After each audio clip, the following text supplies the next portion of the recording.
Yes, Linda and Kevin, I'm quite a bit further north from where lands of the chopper is. I was on I-35 southbound, and what they've done is they've shut down I-35 southbound traffic at I-240. They are diverting all I-35 southbound traffic to I-40 east or westbound. They have reserved those lanes, all 4 lanes of southbound I-35 traffic, for first responders only. And I can tell you that those lanes are being used right now. I saw the Edmond Fire Department, their large semi-truck full of equipment headed southbound, Midwest City Ambulance, Edmond Fire Department, OHP, and countless other agencies screaming, lights and sirens going, headed southbound to the Moore area. Unfortunately, I just saw one northbound ambulance with lights and sirens running. There aren't a lot of ambulances coming out right now with victims. I assume they'd be headed to OU Medical Center for the most critical injuries anyway, but a lot of southbound first responder traffic on I-35. Of course, you know they're going to have a lot of trouble once they get off I-35 and get into those areas of most serious damage. But for right now, I-35 traffic, if you're headed to Norman or south of Oklahoma City, I-35 southbound is not an open road for you right now. They are reserving those lanes for first responder traffic only. And Allie, as you describe what's going on there, let me interject here that when we talked to Betsy Randolph from the Oklahoma Highway Patrol about 35 minutes ago, she said it is an all call for first responders in Moore, Oklahoma. So if you're at home watching this and you have the abilities and the talents and the knowledge to be of help in this area, and if you are authorized to be a first responder, we ask that you move to that area immediately to help in whatever way you can. Now, we have been focused here for quite some time on Plaza Towers Elementary. This is only one part of a very devastated city. We're there at this moment because of the hope that more children will come out of that school alive. There are injuries throughout the city. There are injuries, and I just received an injury update. Now, this is very preliminary, of course, but at Integra Southwest, they are treating a total of 19 right now, 7 in critical condition, 7 serious condition, 5 are fair or good condition. 1 of the 19 is a child, and we're not sure what condition that child is in. But again, 7 critical, 7 serious, 5 fair or good right now. And we expect those numbers, of course, unfortunately, to go up. And as we talked, I recall talking to doctors after the May 3rd, 1999 tornado struck this same area of Moore. Most of the damages and most of the injuries that they are treating in the emergency rooms are puncture injuries from debris that's been flying in the air, sometimes propelled at speeds of 150 miles an hour.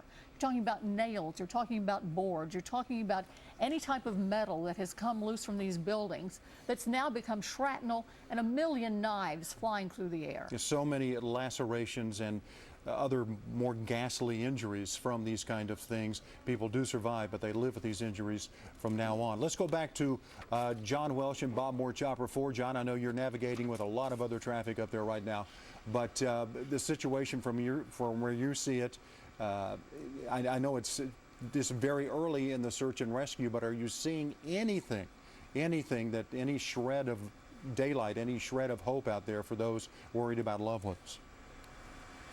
You know, we're showing you the Plaza Tower schools right now, and we do have a lot of rescue crews in there, and they have looks like some axes and some other stuff that they're trying to just break through this debris. As you can see, that whole back of the school has just kind of been pushed around to the front.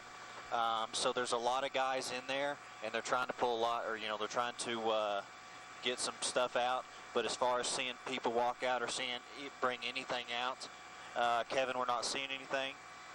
But, again, we're staying right here.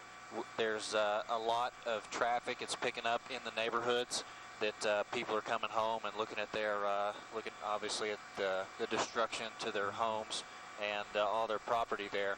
But that OHP's on scene. They've got both their helicopters doing a great job. They picked up spotters to help search for people on the ground. We're up here higher at 3,500 feet.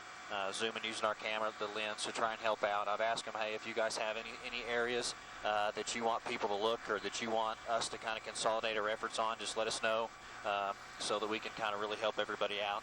That's the name of this game. I don't really care about people seeing pictures of it.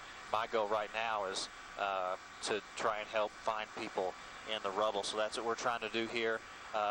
The damage is very severe, and this is nothing like I've ever seen before, Kevin. And John Welsh, to that end, we're trying to provide people with all the accurate and confirmed information we can get. We're looking at, for those of you who are just joining us, who may be coming home from work and turning on your television set, a devastating, horrific, monster tornado moved through Moore, Oklahoma earlier this afternoon, said to be at some points 2.5 miles wide as it moved through here. Our meteorologist Mike Morgan believes it will be classified an F4 or an F5. He says the devastation that he is witnessing, in his opinion, is 3 times as bad as the May 9th tornado, 1999, that moved through this very same area and was likewise devastating. But what you're looking at right now is Plaza Tower Elementary. We're told 75 children and faculty are believed to have been in the school when the tornado hit. Other children had already been taken out of the school, but we are told at this point, and have no information otherwise to date, that 75 children and teachers were inside the school when it hit. Lance West is on the scene. He said he saw at least one child, a male child about 8 to 10 years old, leave the debris field. He saw another teacher being transported.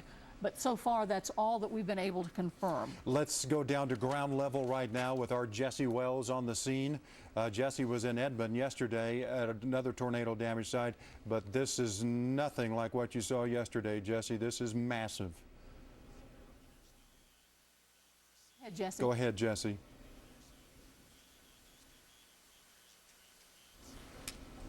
Having some trouble with his sound there. We'll go back to him. We're back at Plaza Towers Elementary, where a lot of the focus is right now, simply because they know that people were in that building when it was destroyed.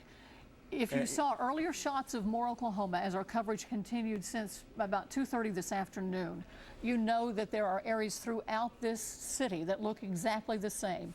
And folks right now, first responders, are simply trying to find people who may be trapped. And they're doing it by listening with their ears, trying to hear calls for help, trying to hear cries of pain, to know where to start digging.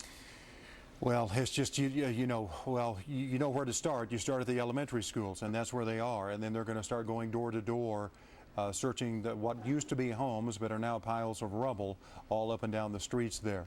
And as John said earlier, he lives near there. He doesn't even recognize that area. I know, John, it's hard to get your bearings straight when you are from that area, even, and you know where most things were. John, can you still hear? John, can you hear us? John, what I was saying, John, was that it's hard for you, as you see another chopper go by, it's hard for you to get your bearings right in an area that you know like the back of your hand because you live not far from there. I think he's having trouble talking to us right now. I think the chopper you saw move through there was a police chopper. Yeah, some kind of search and rescue chopper. Let's go back to Jesse Wells on the ground and see if we have the audio trouble there alleviated. Jesse, tell us what you're seeing and what you've heard so far.